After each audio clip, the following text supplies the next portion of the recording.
जंगल में कई दिनों से भारी वर्षा हो रही थी।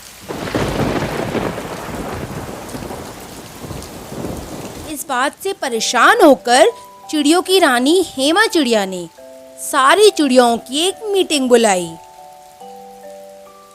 देखो चिड़ियों, जंगल में लगातार 1 महीने से वर्षा हो रही है।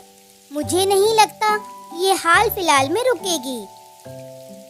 आप सही कह रही हैं महारानी। भयंकर वर्षा में लगभग सभी चिड़ियों के घोंसले टूट गए हैं। ऊपर से उन दुष्ट चीलों ने भी हमारा जीना मुश्किल किया हुआ है। फिलहाल ये समय लड़ने का नहीं है। मैंने तुम सबको यहाँ इसलिए बुलाया है कि हमें कालू कौवे से नारियल खरीदने होंगे और उन नारियल का हमें घोंसला तैयार करना होगा ताकि हम इस भयंकर वर्षा में सुरक्षित रह सकें। हेमा चिड़िया की बात सुनकर सभी चिड़िया कालू कौवे के पास उसकी दुकान पर चली गईं, जहाँ पर बहुत बड़े बड़े नारियल रखे हुए थे। कालू कौवे ने जब उन सबको एक साथ देखा तो चौंकते हुए बोला, अरे क्या बात है, आज मेरी दुकान पर इतनी सारी चिड़िया, सब कुछ ठीक तो है? हम यहाँ नारियल लेने आए हैं।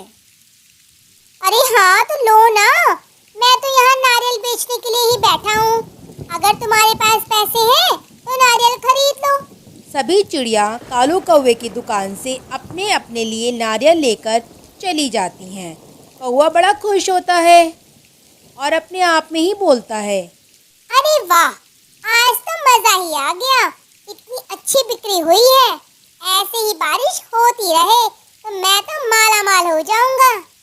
कौवा अभी इतना कह ही रहा था कि तभी वहाँ पर एक छोटी चिड़िया आ जाती है। छोटी चिड़िया बोली, मेरा नाम मीनू है। मेरे पास पैसे नहीं हैं। मैं एक अनाथ चिड़िया हूँ। क्या तुम मुझे एक नारियल उधार दे सकते हो? भयंकर बारिश की वजह से मेरा घोंसला भी टूट गया है। कालू कौवे ने फिर बुरा सा मुंह बनाया और उस चिड़िया से बोला, मैंने क्या यहाँ मुफ्त की दुकान खोल रखी है? अगर तुम्हारे पास पैसे नहीं है तो मैं तुम्हें नारियल नहीं दूंगा। चलो दफा हो जाओ यहाँ से। बेचारी मीनू चिड़िया उदास होकर पानी में भीगती हुई अपने घर वापस चली गई और अपने टूटे हुए घर को देखकर बोली, मेरा घर तो काफ़ी टूट गया है और घर के अंदर भी बारिश का पानी जा रहा है, पर क्या करूं, आज रात तो यहीं गुजारा करना पड़ेगा। फिर मीनू चिड़िया अपने घोंसले के अंदर चली गई कि तभी उसकी नज़र अपने घोंसले के अंदर बैठी हुई एक चील पर पड़ी। चील की ओर देखते हुए मीनू ने बोला, कौन कौन हो तुम? मेरे घर में क्या कर रही हो? मेरा नाम ब्राउनी है और मैं आज से अब यहीं रहूंगी। ये क्या बकवास कर रही हो तुम? ये मेरा घर है। हा हा हा। ब्राउनी एक बार जिस घर पर अपना पाँव रख देती है वो घर उसका हो जाता है। चीन टपाक दम दम, समझी? चल निकल यहाँ से। इससे पहले कि मैं तुझे मार दूं या घायल कर दूं, चुपचाप अपनी जान बचाकर चली जा। चील की धमकी सुनकर बेचारी मीनू चिड़िया डरकर सहम गई और चुपचाप अपने घर से चली गई। मीनू चिड़िया रात भर बारिश में कपकपाती हुई भीगती रही। अगली सुबह मीनू चिड़िया चिड़ियों की रानी हेमा के पास गई।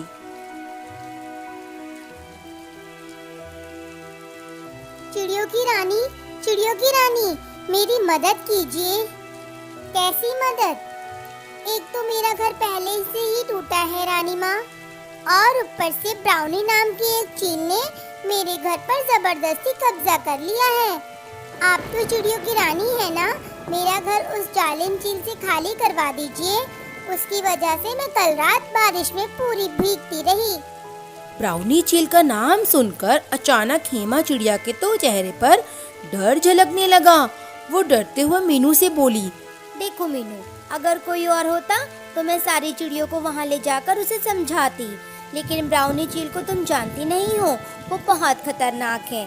अगर मैंने तुम्हारा घर खाली कराने के लिए उस पर दबाव दिया तो वो बाकी चिड़ियों को नुकसान पहुँचा सकती है। तो फिर मैं कहाँ जाऊँगी रानी माँ? मीनू, पिछले 1 महीने से लगातार बारिश हो रही है। सभी चिड़ियाएं बहुत ज़्यादा परेशान हैं। तुम जाकर अपना कोई ठिकाना ढूंढ लो। क्या मैं तब तक आपके घर में रुक सकती हूँ? क्या आप मुझे पनाह देंगी? मीनू चिड़िया की बात सुनकर हेमा का मूड खराब हो गया और वह थोड़ा गुस्सा होकर बोली, मैंने तुम्हारा ठेका नहीं लिया है। अब तुम कोई बच्ची नहीं रही हो।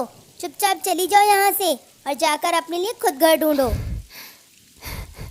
मीनू चिड़िया के आंसू निकल आए। वह चुपचाप वहाँ से चली गई।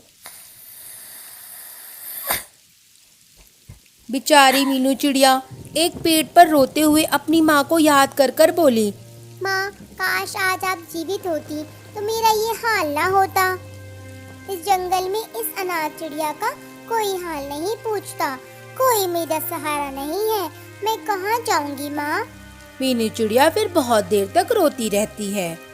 अगले दिन थक आकर मीनू चिड़िया हर चिड़िया के घर जाती है मदद मांगने के लिए और उनका दरवाज़ा खटखटाती है, मगर कोई भी चिड़िया उसकी मदद नहीं करती। फिर बेचारी मीनू चिड़िया निराश होकर बारिश में भीगती हुई एक घने वृक्ष की मोटी डाल पर बैठ गई, जहाँ पर बारिश का असर नहीं हो रहा था। अरे, ये कैसा वृक्ष है? यहाँ तो बारिश का असर ही नहीं हो रहा है। जब तक बारिश बंद नहीं होती मैं यहीं अपना बेसेरा बना लेती हूँ। तभी अचानक उस वृक्ष का रंग बदल जाता है। यह देखकर चिड़िया डर जाती है। अरे, इस वृक्ष का रंग लाल कैसे हो गया? ये कैसा वृक्ष है? तब मीनू चिड़िया के कानों में एक भारी आवाज टकराती है, तुम्हारी हिम्मत कैसे हुई मुझ पर बैठने की? मीनू चिड़िया डरते हुए बोली, कौन कौन हो तुम? जिस पेड़ पर तुम बैठी हो मैं वही बोल रहा हूँ। मैं जादुई पेड़ हूँ और मेरी डाल पर अच्छी चिड़ियाओं का बैठना मना है। मैं तुम्हारी बात का मतलब नहीं समझी। पेड़? इस पेड़ पर वही बैठता है जिसके दिल में दूसरों के लिए नफरत होती है, लेकिन तुम तो कमजोर चिड़िया हो। हाँ, तुमने सही कहा। मैं वाकई कमजोर चिड़िया हूँ। इतना बोलकर मीनू चिड़िया फुट फुट कर रोने लगती है और सारी बात जादुई पेड़ को बता देती है। फिर पेड़ उससे बोलता है, अगर तुम चाहो तो मैं तुम्हें शक्तिशाली बना सकता हूँ।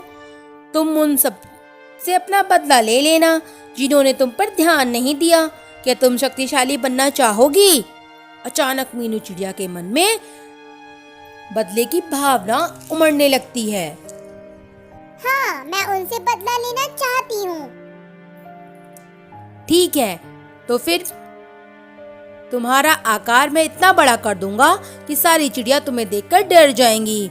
लेकिन तुम्हें एक वादा करना होगा, तुम्हें हर किसी चिड़िया का घर तोड़ना होगा। मुझे मंजूर है। मीनू चिड़िया ने इतना कहा ही था कि अचानक उसका आकार बहुत बड़ा हो गया। उसके अंदर एक अद्भुत सी शक्ति आ गई और वो क्रोधित होती हुई सीधा अपने घर चली गई। उसके घर में ब्राउनी चील आराम से बैठी हुई थी और बारिश का मजा ले रही थी। इतनी बड़ी चिड़िया को देखकर ब्राउनी के तो होश उड़ गए। तुम कौन हो? इतनी बड़ी चिड़िया तो मैंने आज तक नहीं देखी।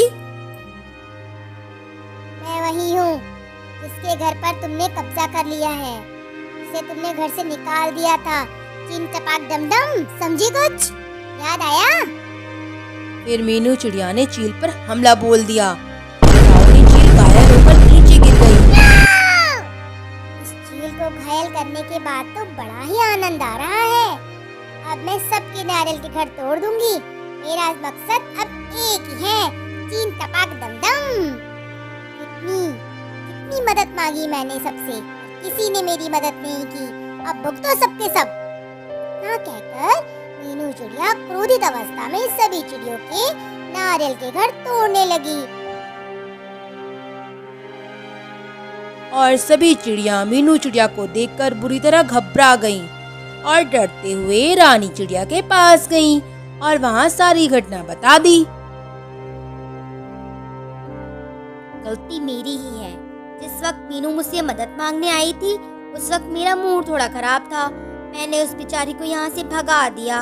जरूर वो उस जादुई पेड़ पर बैठ गई होगी जो बुराई का वृक्ष है। वो किसी के मन में भी नफरत पैदा कर सकता है क्योंकि वो एक जादुई पेड़ है। गलती सिर्फ आपकी नहीं है रानी माँ, गलती हमारी भी है। हमने भी उसकी मदद नहीं की। उस जादुई पेड़ ने मीनू चिड़िया के मन में हम सबके लिए नफरत भर दी है। हमें बस उसके दिल में फिर से प्यार जगाना होगा, उसके बाद सब कुछ ठीक हो जाएगा। ना बोलकर हेमा चिड़िया उड़ती हुई मीनू को तलाशने लगती है। कुछ देर तक आकाश में तलाशने के बाद मीनू चिड़िया हेमा को दिखाई देती है और वो उसके पास जाकर बोलती है, ये सब बंद कर दो मीनू चिड़िया। अच्छा हुआ तुम यहाँ आ गई। अब बस तुम्हारा ही घर बचा है। अभी रुको, उसे भी तोड़ देती हूँ। मैं जानती हूँ तुम्हारे साथ बहुत बुरा हुआ है और हमने तुम्हारा साथ नहीं दिया, इसका तुम्हें बहुत बुरा लगा है। हम सबको अपनी गलती का एहसास है।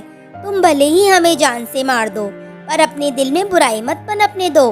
हमें माफ कर दो मीनू चिड़िया। नहीं, मैं तुम्हें नहीं माफ करूँगी।